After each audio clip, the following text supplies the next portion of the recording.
నమస్తరా అందరికి. ఇది తల్లిదండ్రులందరికి ఇస్తున్నా నేను మెసేజ్. ఇది మనం పిల్లల పెళ్లిళ్ళు చేయగానే సరిపోదు. పిల్లలు ఏం బాధపడుతురు, మంచిగున్నారా లేదా అని మనం అడుగడుక్కు అబ్జర్వ్ చేసుకోవాలి. కొందరు ఆడపిల్లలు లోపట్నే కుములుతారు కానీ బయటికి చెప్పుకోలేరు. మనకు అర్థం అవుతూ ఉంటది పిల్లలు బాధపడుతుందా నా బిడ్డ లేదా అనేది మనకు అర్థం అవుతుంటది.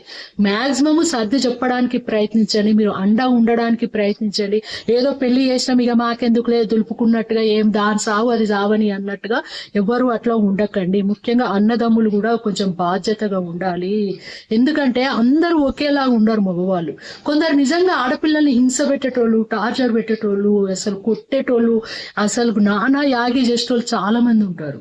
కొంచెము మీరు తల్లిదండ్రులు అన్నదమ్ములు కొంచెం బాధ్యత తీసుకుంటే మీరు వాళ్ళకు భయమన్నా పెట్టండి ఆయనకు, లేదా మీ బిడ్డను మీ ఇంటికన్నా తీసుకొచ్చుకోండి. కానీ ఇట్లా అన్యాయంగా చంపుతుంటే మాత్రం, ఇంత హింస పడుతుంటే మీరు గాలికి వదిలేసి ఏదో